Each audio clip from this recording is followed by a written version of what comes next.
Subscribe to Mufti Akmal Mujahid online and press the bell icon for more videos. السلام علیکم ورحمۃ اللہ وبرکاتہ۔ محمد محسن سوال کرتے ہیں کہ اگر کسی آدمی کی فجر کی سنتیں قضا ہو جائیں تو کس وقت ادا کرے؟ تو بھائی نے بہت ہی اہم سوال پوچھا ہے۔ تو سنتوں کی قضا کے بارے میں انہوں نے سوال پوچھا ہے۔ تو فجر کی سنت جو ہے اس بارے میں حضور نبی کریم رؤوف الرحیم صلی اللہ علیہ وسلم نے بہت زیادہ تاکید فرمائی ہے۔ ان کے پڑھنے کے لیے ان کو لازمی قرار دیا ہے۔ تو حضور اکثر فجر کی سنتیں پڑھتے تھے، ان سے محبت کرتے تھے، اور ان کی فضیلت اور تاکید کے بارے میں حدیث میں بھی موجود ہے کہ حضرت ام عائشہ صدیقہ روایت کرتی ہیں کہ حضور نبی کریم رؤوف الرحیم صلی اللہ علیہ وآلہ وسلم نے فرمایا کہ فجر کی جو 2 رکعت سنت ہے یہ دنیا کی تمام چیزوں سے بہتر ہے۔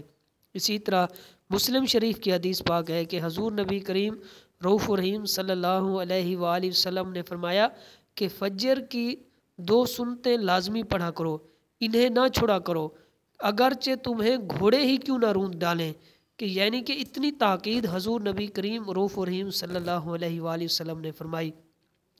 اگر کوئی شخص فجر کی جماعت کے لیے مسجد میں آتا ہے اور وہ آتا ہے تو جماعت کھڑی ہو جاتی ہے، تو اس شخص کو چاہیے کہ وہ جماعت میں شامل ہونے سے پہلے جو ہے یہ سنتیں ادا کریں۔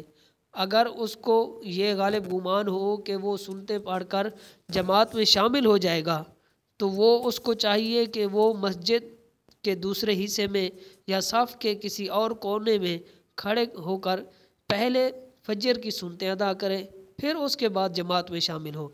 اگر وہ یہ گمان کرتا ہے کہ میں اگر سنتیں ادا کروں گا تو جماعت مجھ سے چھوٹ جائے گی، تو پھر اس آدمی کو چاہیے کہ وہ پہلے جماعت میں شامل ہو، اس کے بعد سنتوں کی قضا کرے۔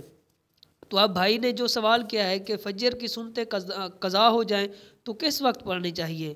تو فجر کی سنتیں اگر قضا ہو جائیں تو جب اشراق کا وقت شروع ہوتا ہے Subscribe اس to وقت کے Mufti بعد کی Akmal سنتیں جو Mujahid قضا کی Online جائیں and press اور the bell زوال سے icon پہلے for پہلے more تک videos. فجر